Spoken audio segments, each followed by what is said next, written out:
Da-da-da-da-da.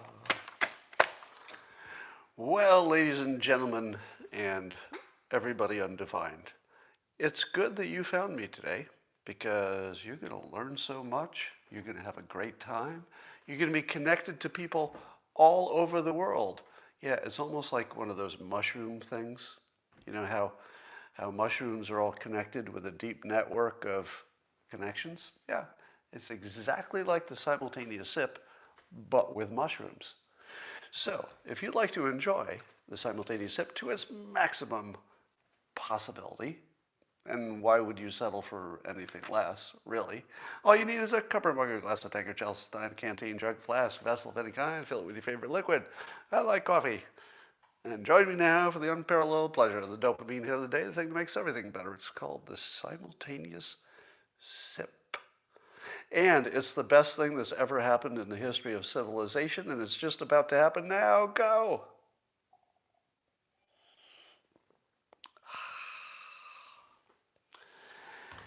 You know, um, every morning I prepare for these live streams by making notes and printing them out on my HP Tango printer.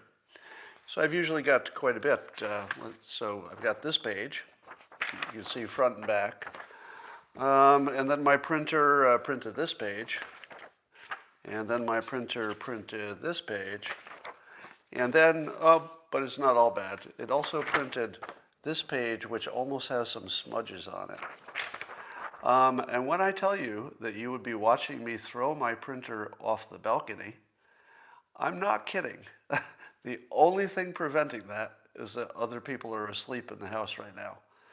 Otherwise, you would be watching me heave it off of my balcony onto my sidewalk below.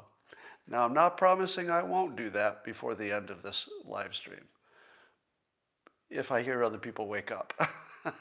So, if I know that the rest of the people in the house are awake, that printer is going off the balcony, and you can join in the fun.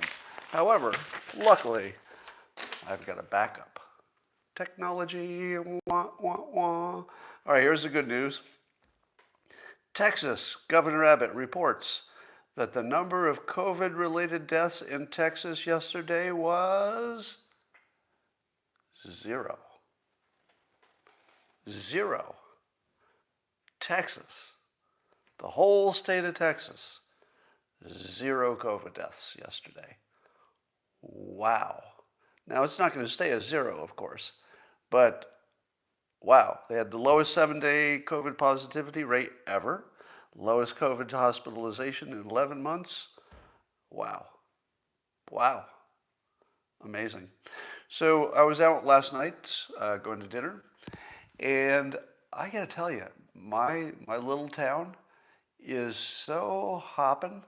I mean, there is some pent up energy, let me tell you. The number of people who are out, you can't park, stores are just packed, the restaurants, you can't get a reservation. It is hopping where I am. Now, is it where you are? Traffic is crazy again. Yeah, vaccines are working.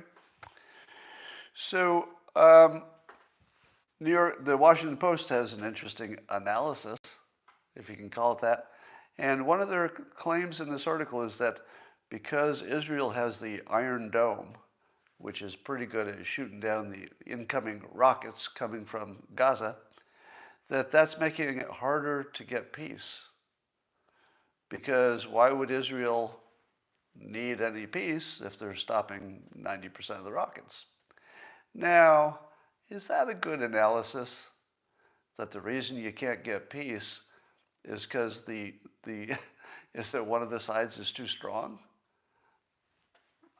I think that we should not discourage people from having a strong national defense because it might prevent them from suing for peace that they don't need and don't want. I would say that Israel is in a good position. They don't need any peace.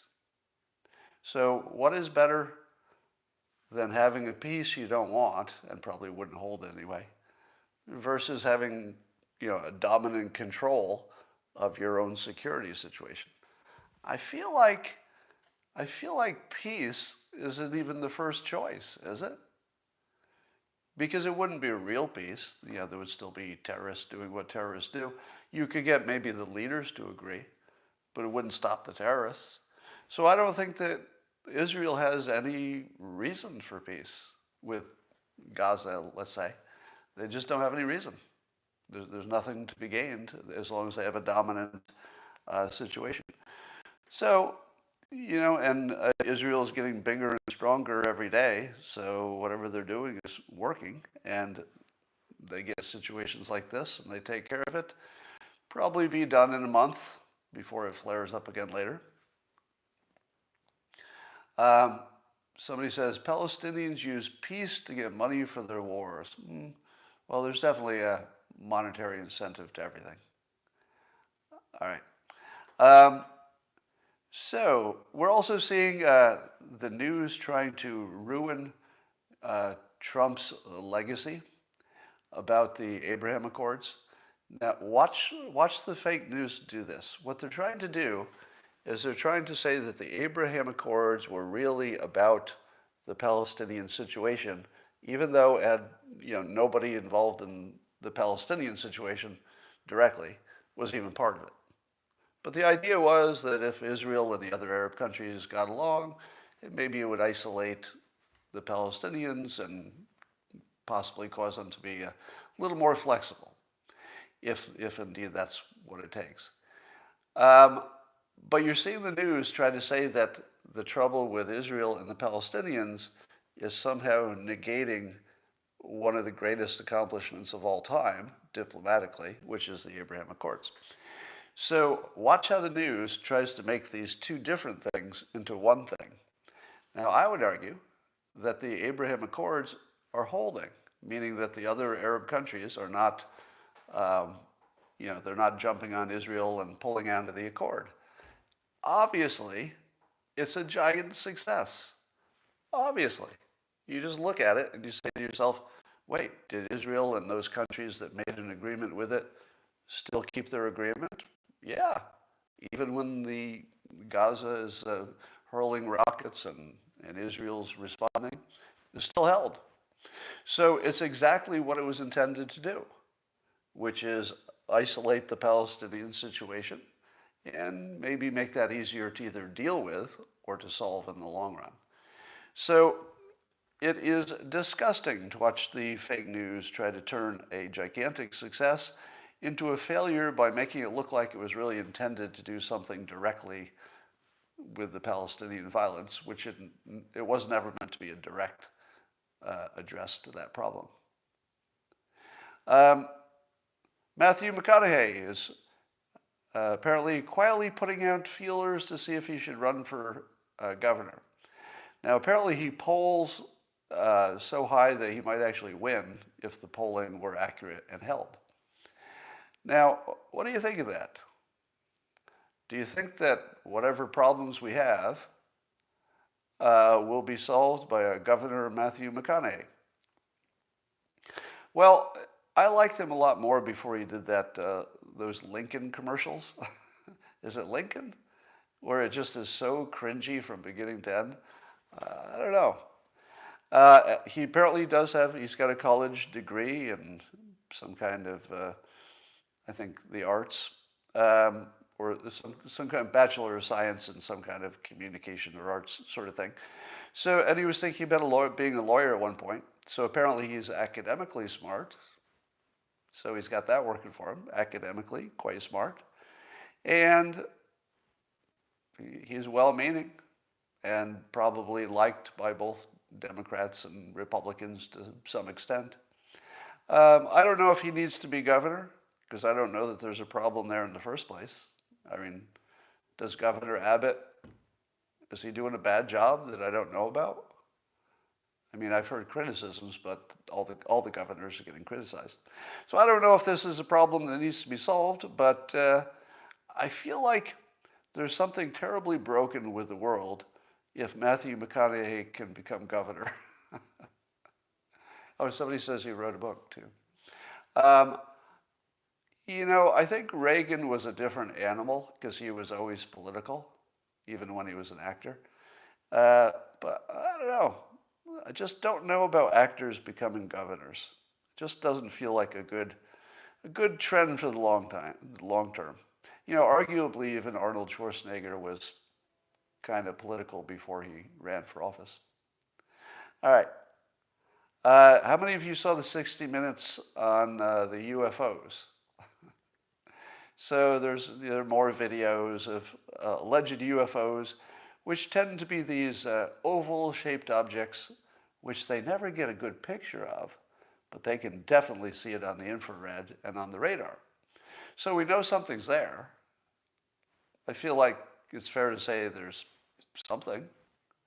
And when we say UFOs are confirmed, which I cheekily did in my tweet about this live stream, confirming a UFO isn't anything. It's like confirming that there's confusion. It doesn't confirm anything. It just confirms that we don't know what they are. So when you say it, UFOs are confirmed, of course, people think you've confirmed aliens. But nothing like that has happened. All right, so here's the question. There was at least one part of the 60 Minutes part that I hadn't heard before. There were 4 pilots in the same situation. I guess it might have been 2 jets with 2 pilots each. And they all 4 of them saw the same thing. They report that there was some oval object making the ocean swirl, and then it flew away, and it went right past them. And they could clearly see it, etc. And they didn't want to talk about it until now. And so you have to ask yourself, what is more likely? That 4 people really saw something that is not of earthly design, because apparently it was doing things that Earth technology can't do, or they always seem to do that. Is it more likely that 4 people are lying or mistaken, or is it more likely that that there are aliens who are visiting with advanced technology? Which one of those is more likely? Well, let's put it in context. Most of our headlines are about things that people see that aren't there, right? Most of our hoaxes, and in fact, most of our headlines even today, just pick a day. Most of our headlines today are about things that people saw that weren't there. It's most of the news. Most of your experience every day involves people clearly seeing things that aren't there. Your coworkers remember a conversation that didn't happen. The news is reporting something that didn't happen. I just gave you an example. There'll be a few more before we're done. So one hypothesis that 4 people could have the same crazy hallucination or just mistaken perception, that is the most common thing in the entire world.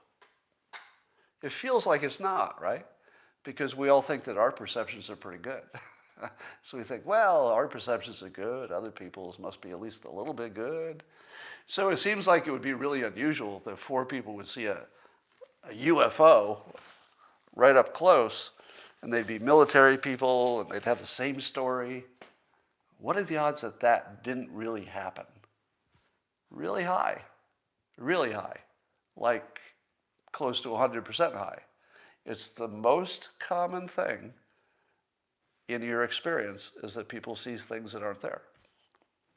Now, how common is it in all of our experience to see a confirmed alien spaceship? Well, so far none. in the history of civilization, so far none confirmed. But we certainly have lots of stories about them. Now, if you have one situation, which is the most common situation in reality, people seeing things that don't exist, even when multiple people see it, very common, versus something that's never happened and would be extraordinary and violate physics if it did. Kind of equal odds, would you say? No, not even close.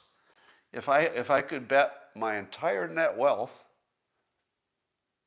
and have a certain answer, hypothetically, if you could know for sure, I would bet my entire net wealth that it's not an alien spaceship. Now, I don't even know if it's a spaceship. Could be anything. But maybe someday we'll know.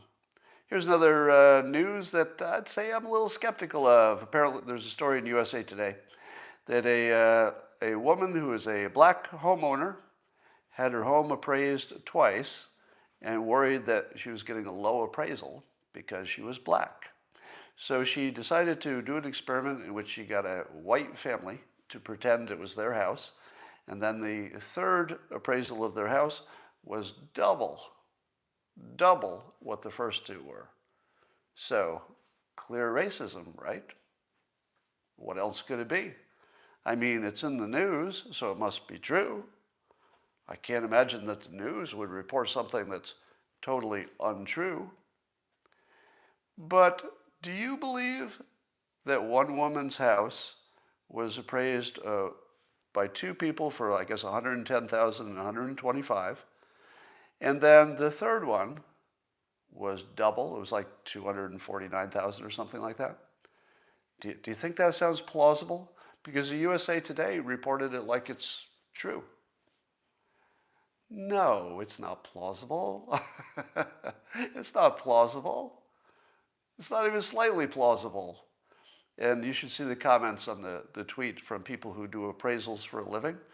The people who do appraisals for a living say, nope, not possible. Because you have to show your work. The appraisal business is about comparables, finding other homes that are sold for a certain price that are similar. If the appraisal doesn't show that the other homes in your area sold for a similar price, you're not going to turn in that appraisal, because your own appraisal would say it's fake. Here are all the other houses just like yours, and then here's yours, completely different than all the other houses like yours. And we're going to just keep it that way because we're appraising it for half of what all the other houses are worth. Do you think that happened? No, it didn't happen. Now, some people are speculating that what did happen is that the first two appraisals, I think we do know this, was during the depths of the coronavirus problem when nothing looked like it was worth anything. And then the third appraisal happened when things were picking up. The stock market was up by 50% or whatever the number was. And home values were zooming. So, but still, doubled? Do you think your home doubled? No. I don't know what the real story is, but this is not real. All right? And have I told you about stories that are a little bit too on the nose? A little bit too on the nose, isn't it? The clever black single mom, I think she's a single mom. I'm not sure about that part. But, you know, she's a victim of racism so bad that her home was appraised at half of its value. No, that didn't happen. I'm sorry. Now, if I'd seen this story and it said there's a 30% difference, I wouldn't have even questioned it. Really. I mean, I would have been horrified. If there were a 30% difference, that would be horrifying. But I might have believed it, but not double. Come on. I mean, the news isn't even trying anymore when they report stories like this. They're just so obviously not true.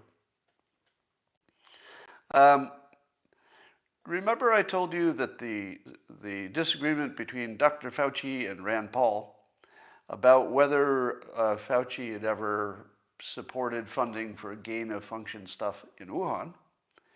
And I said to you that my theory was that they were both correct. Disagreeing, but both correct. And the reason I gave is that gain-of-function was probably being used in two different ways so that they were both right. They were just using the phrase differently. And I feel like that's confirmed now. Let me tell you what the Collins, who's the head of the NIH, said. And I want to listen to his exact wording. All right? So here he'll be denying that they were involved in any funding for gain of, what do you call it?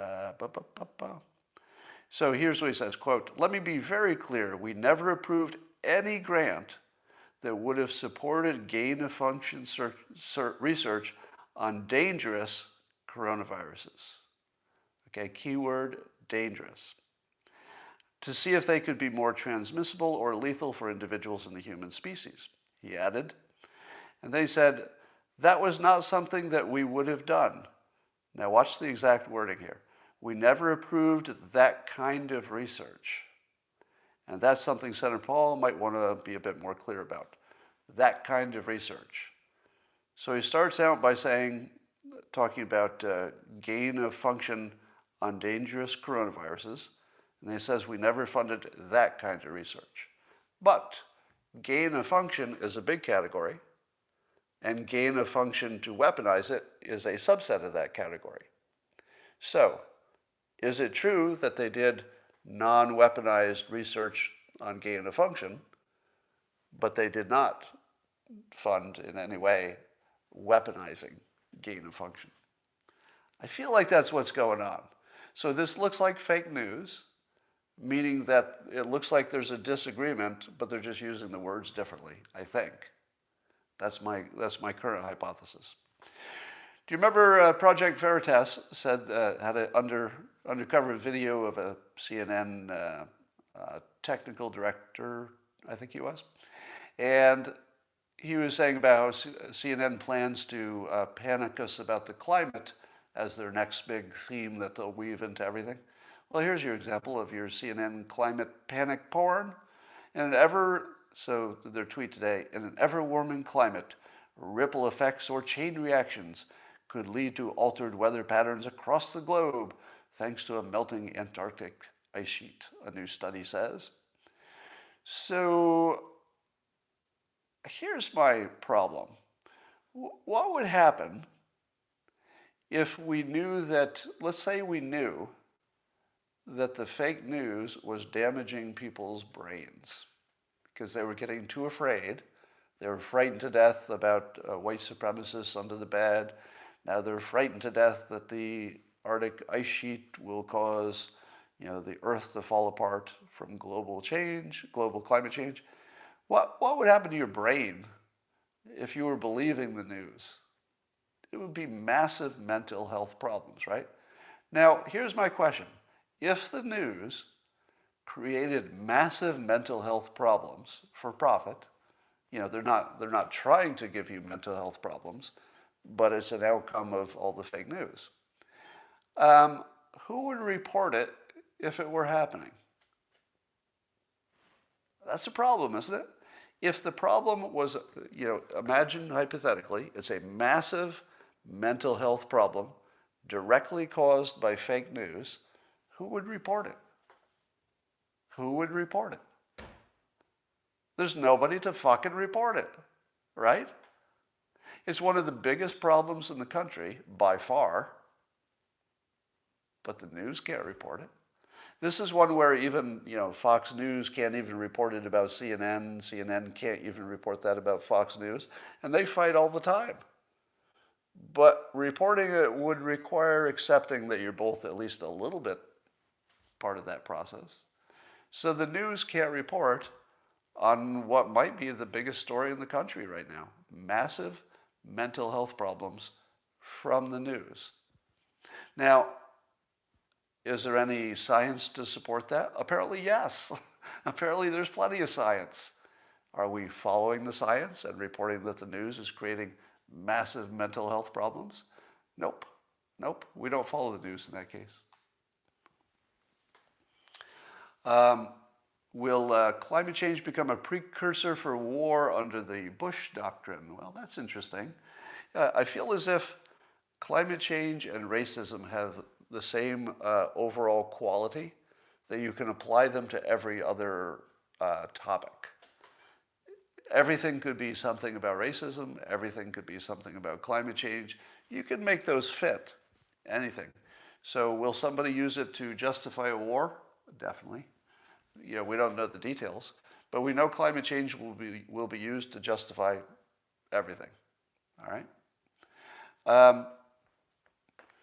Now, how about, I just saw a mention of the New York Times article. Ben Smith?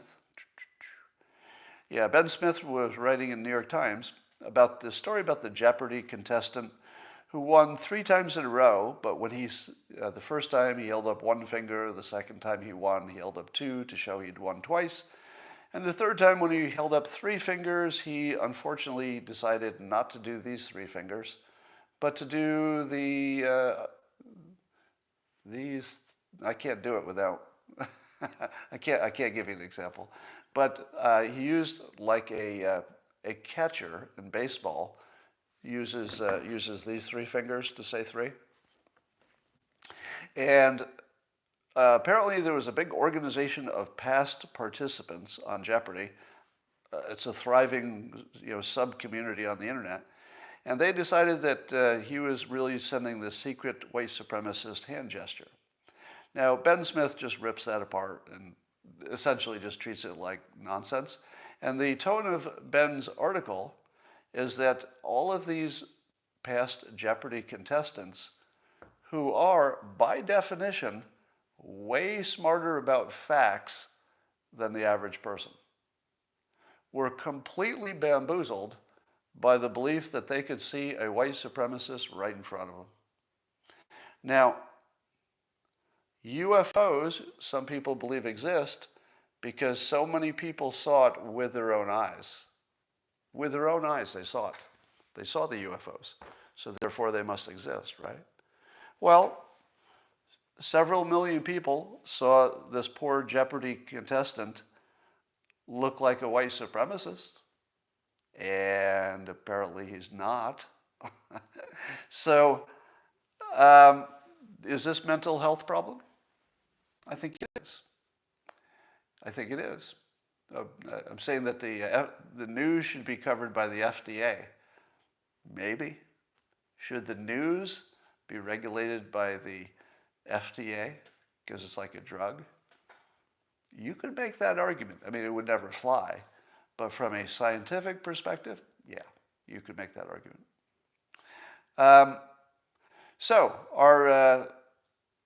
Can we say that there's a massive mental health problem because all of these Jeopardy contestants thought they saw something that didn't exist?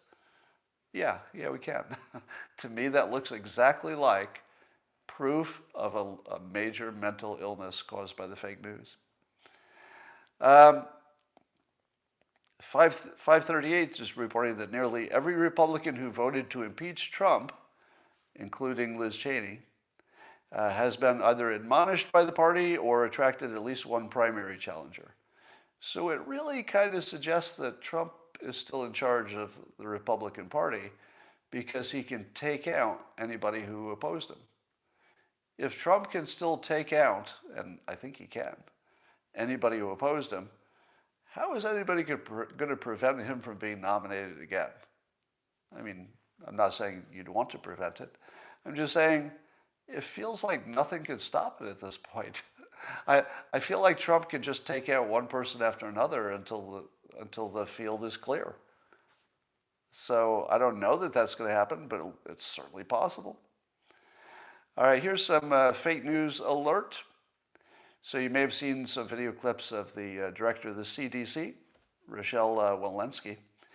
And she mentioned there that we now have, and this was mentioned in a tweet on This Week ABC News, it said, let's see, she's quoted as saying, "We now have science that has really just evolved in the last 2 weeks that demonstrates that these vaccines are safe, they are effective."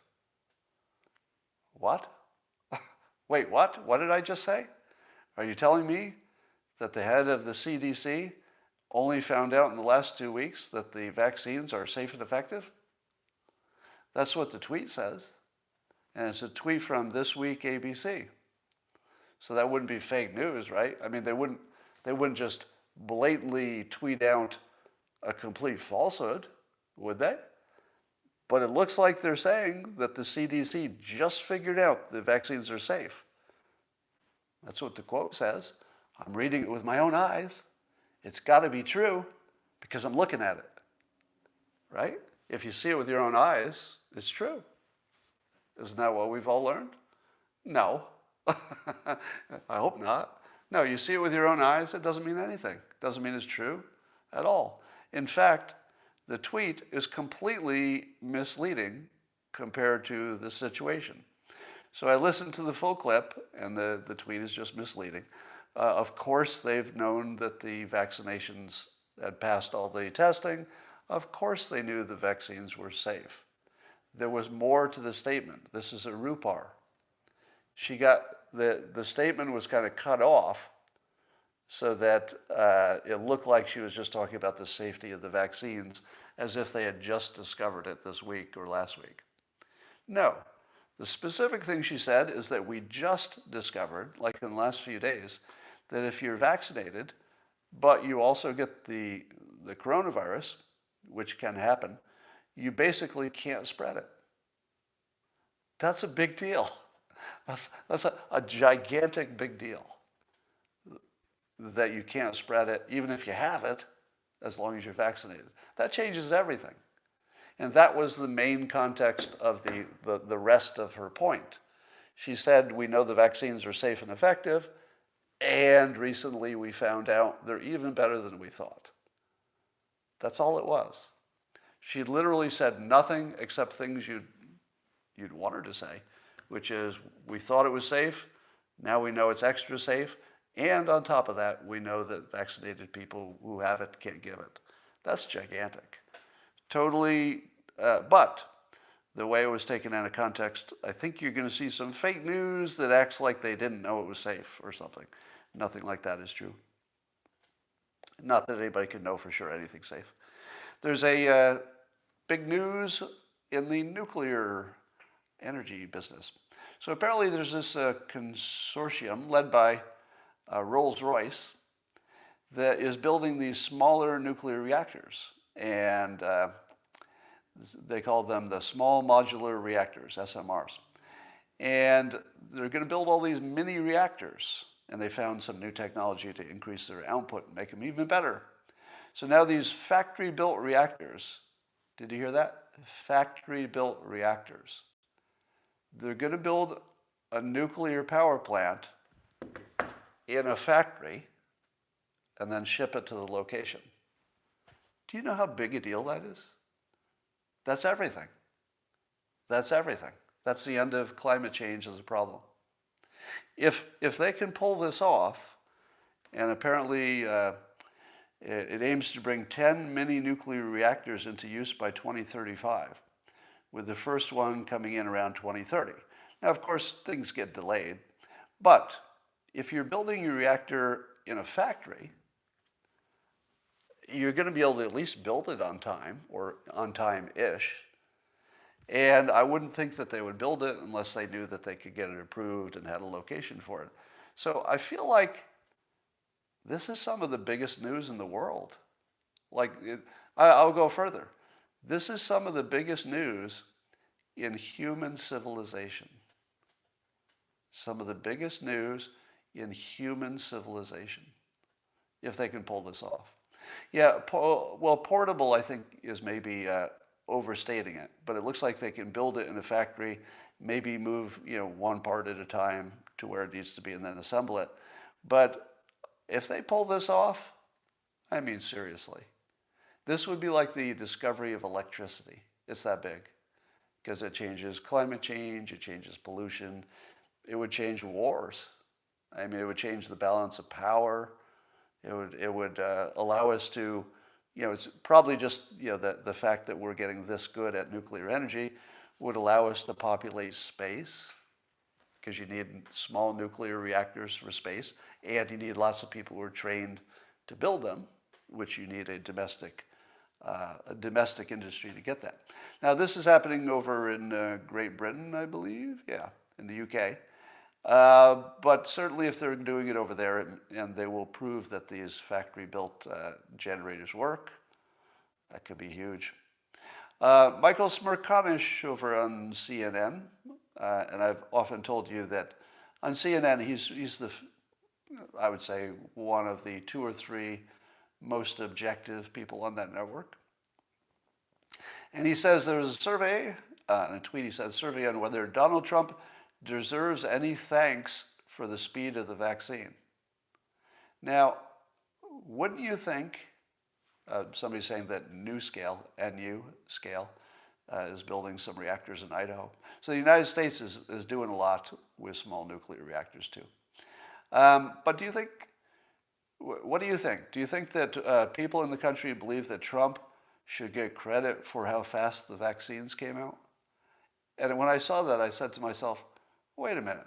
Are you telling me that there's anybody who wouldn't give him credit for that? Anybody?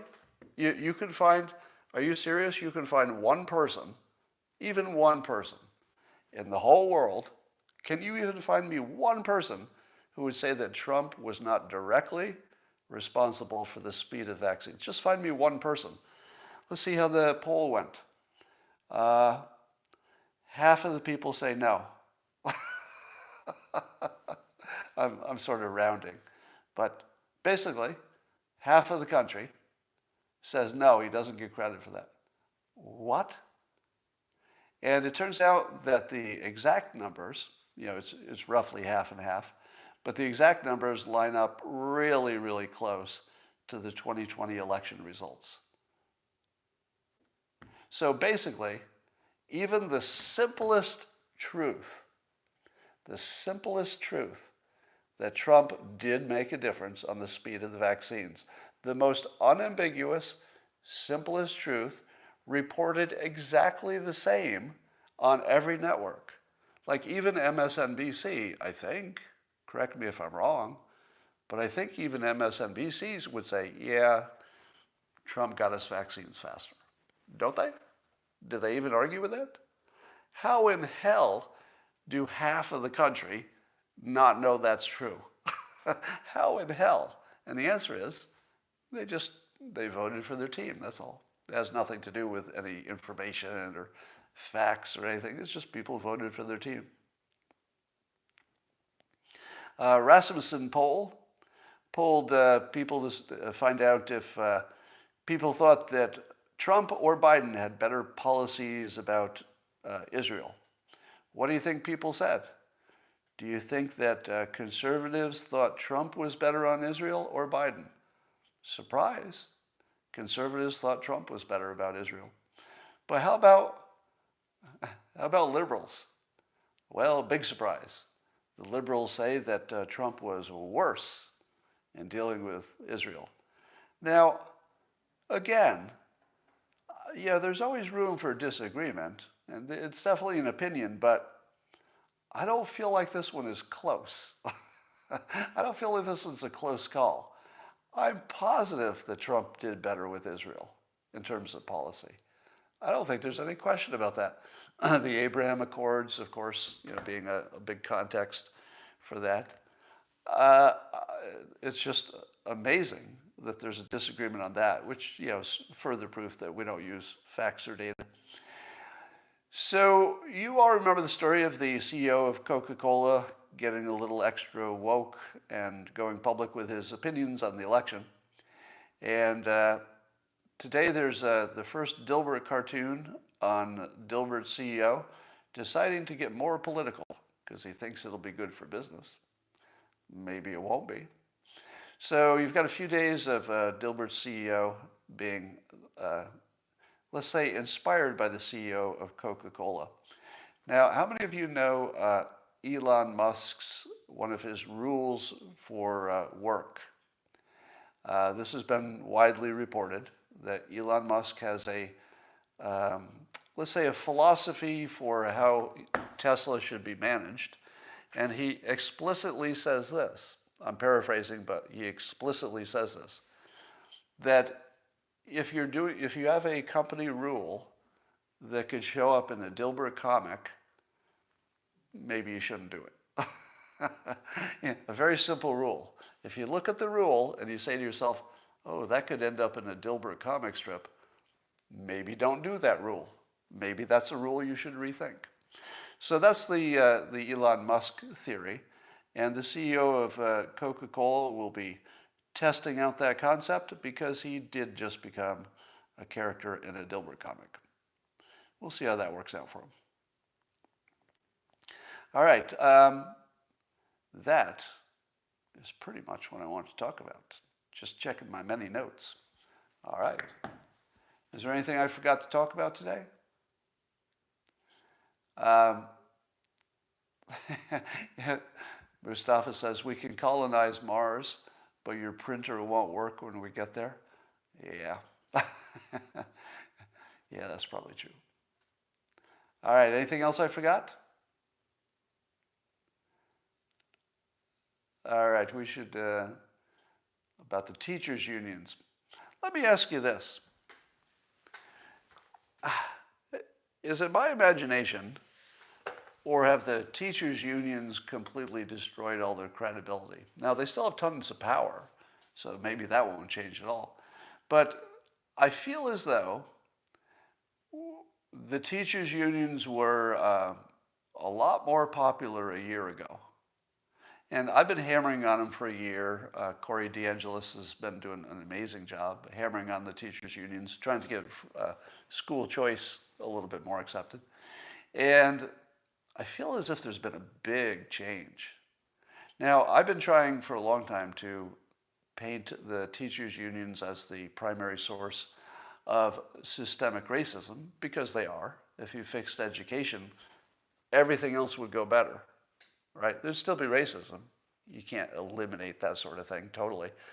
But if everybody got a fair shot at an education, which they don't have now, I feel like the problem of systemic racism would get a lot less, even though it would never go to zero.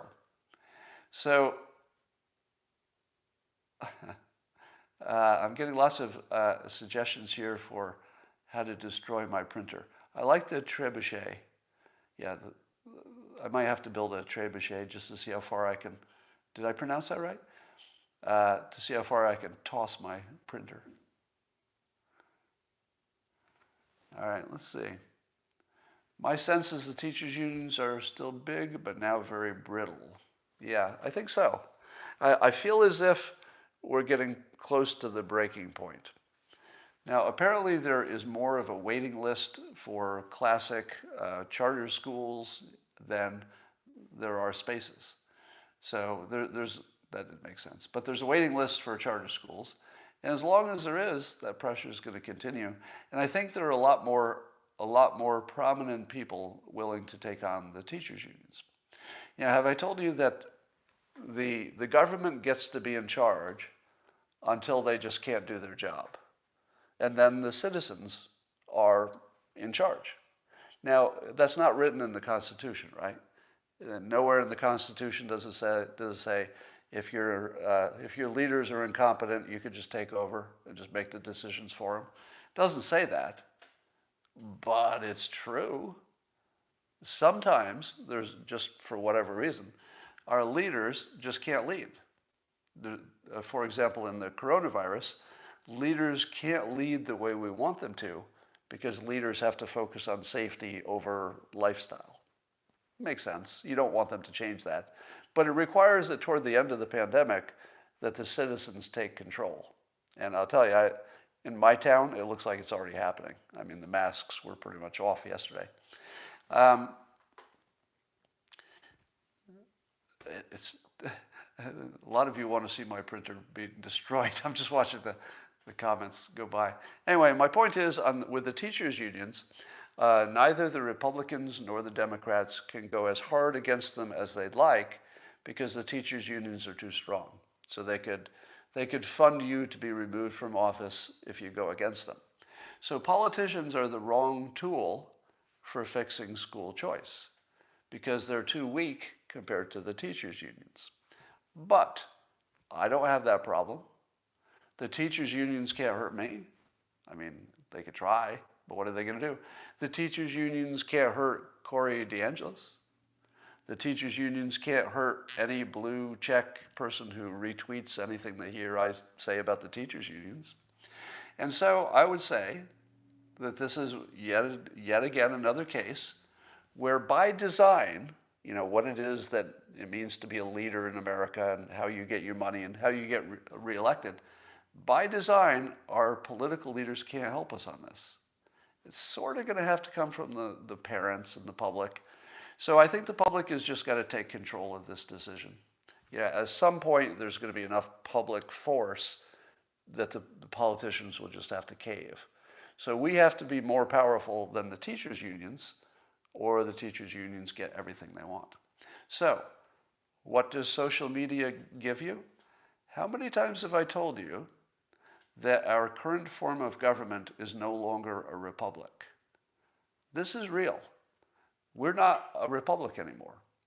We are something closer to an influencer-based democracy, meaning that we let the leaders, pick up the garbage and, make sure we have a military and do the basic stuff, right?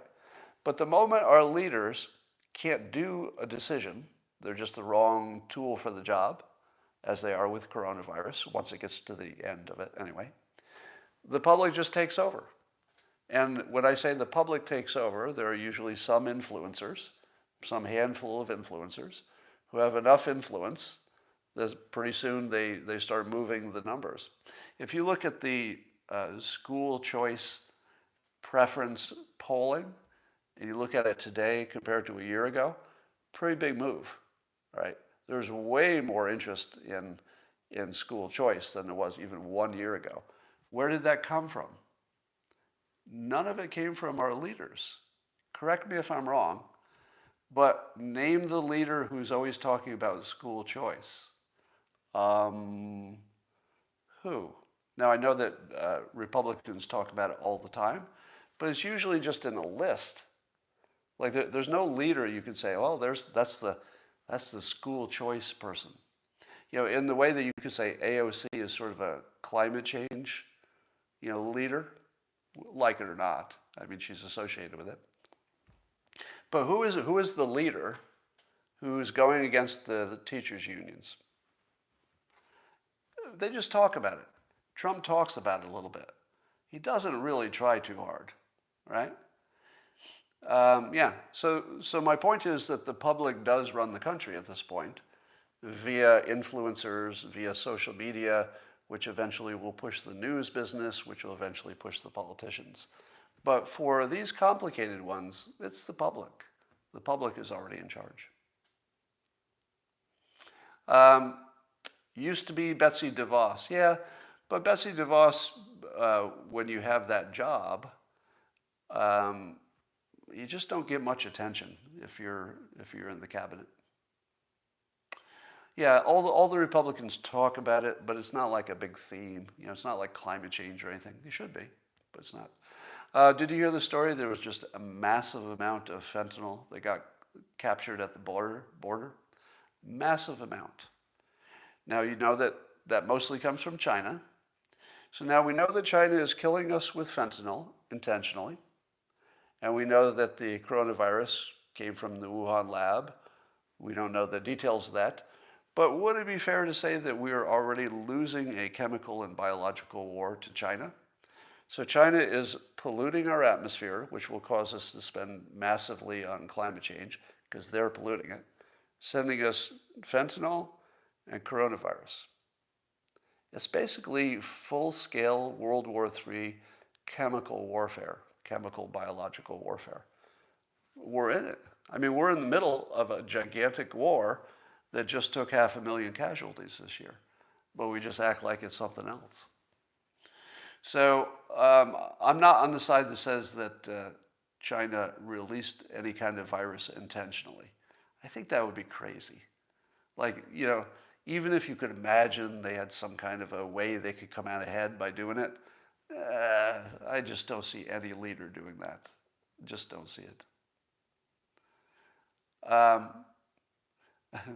That would be fair to say, tell. I mean, are you saying, Paul, that I'm going into too much hyperbole? That's how the big lie works, bruh. What is how the big lie works? How many of you believe the big lie? Meaning that it's proven that the election was fair and untainted, and that anybody who suggests it's not is part of the big lie. How many of you watching this video buy into the notion that that's the big lie? How many of you? Because that's pure brainwashing. If you buy into that phrase, the big lie, you've bought into one of the most blatant pure brainwashing persuasion plays of all time, because you can't really know what happened in the thing you didn't look for, or you haven't looked for it completely. You can't know something isn't there if you didn't look. So the certainty with which the big lie is branded as, we know this to be true, that it's a lie, it's amazing. It's amazing that that's even legal. Let me go further. It shouldn't be legal to use the phrase the big lie. It shouldn't be legal, because it does make a claim that's not true, and that not true claim that we know for sure what the result was, either fair or unfair. My take is that we couldn't know. It's unknowable given that nobody was looking for it and it wasn't transparent. So it feels like it should be illegal to just blatantly do fake news like that. The great thing about education is that the teachers' unions are being hollowed out by local individual decisions. That's right. There will be enough people who are going to homeschool that two things are going to happen. One, it's going to make it more obvious that the schools need to compete or fail. And number two, the homeschooling, if you get more and more people homeschooling, then the technology and the systems which do homeschooling will just get better. And apparently they're really good now, so they'll just keep getting better. All right.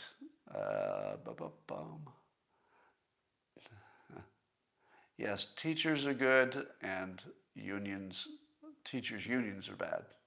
Not unions are bad, but teachers' unions are